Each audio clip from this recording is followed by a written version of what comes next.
trenches. Ask a nigga what he benching. Triple digits, nigga, don't forget to mention.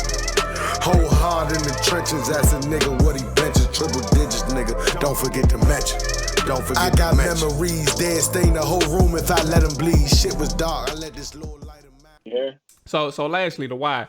Why do you think player X has already locked up a roster spot? And obviously, this is a name your player situation. One of the people who named, we'll go with Cole Killer again. He mentioned Patterson. He has to be on the 53 or he's out because he's not clearing waivers. So that was one person. And I think, who was the other person? Here it is. Shooters Dre mentioned again. He think Ricky Seals-Jones has the third tight end spot, but it probably depends on if they think Sammis can sneak on the practice squad. So he did put in a disclaimer. So it's all about Sammis and stuff. So where are you at with this question? Why do you think player X has already locked up a roster spot?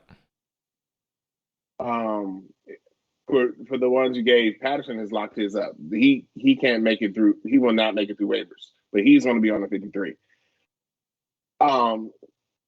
Reyes is going to be on this team. It won't be Ricky I agree Seals-Jones. now too. Yep. And Ricky Seals-Jones is running with all the threes. When they're going first team offense and they bring in 3 tight ends, it's Logan, Bates, and Reyes. Those are your 3. So when they go heavy, that's your 3. And Logan becomes the fullback, and Reyes and Bates are on the line. Reyes is making this team.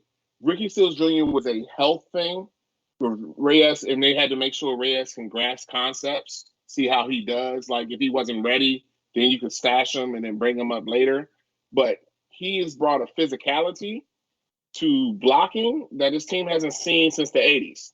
And he loves to block and loves to hit. That's what he wants to do. So the pass catching will come along. He has better hands than Sprinkle ever did. Just throw that out there. Oh yeah. So he's learning the game. He's legit learning football in the NFL. Just think of how difficult that is. And you know what he's works literally too? learning football at the NFL. And you know what works too, Felix? To your point, man.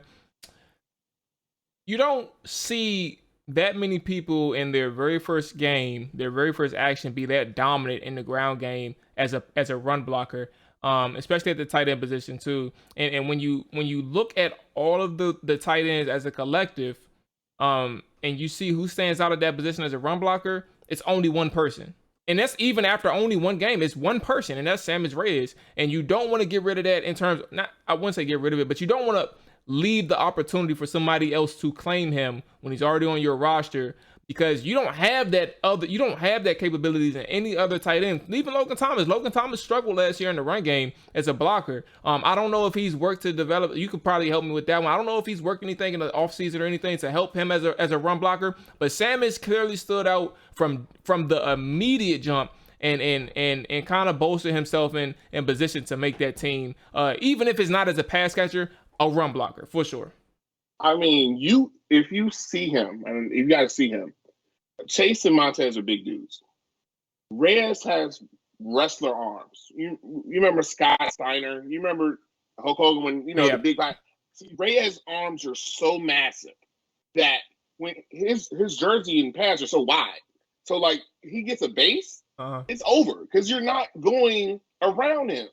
I've seen him lock up Montez and Chase a couple times where he's gotten underneath them and they can't get around him. And he's walling people off. Now, I'll say this. Bates is a good tight end. The rookie, he can block. He's not as physical as Reyes because that's kind of a physical impossibility just how Reyes is built. Yeah. But Bates is a good blocker too. So they have 2 young guys who are really willing to block and get their nose dirty, which is going to help Gibson, which is going to help Cosme on the edge. They can do a lot more pulling stuff with Schweitzer because that's what Schweitzer's at his best as a pulling guard. Sheriff as well. Now that gives you options in that run game that you didn't necessarily have last year because your tight ends can help you seal the edge. So you had to go up. You had to go up to 8. You had to go up to 12. Teams were key on that. So all that works hand in hand. But Reyes has definitely locked himself on this team. I would say that now. He's locked himself on his roster. And Ricky Seals-Jones was an insurance policy. That's really encouraging, man. Because from a position that he was in heading into training camp, understanding he really didn't know the game, and just seeing him in the game and transitioning from like, shoot, if I'm not gonna be able to catch the ball as cleanly, I'm gonna show off in other aspects, and that's really good to see, at least in his first outing. So that's one person that I'm definitely looking forward to seeing these next 2 games, man. Whole hard in the trenches, ask a nigga what he benching, triple digits, nigga. Don't forget to mention. Whole hard in the trenches, ask a nigga.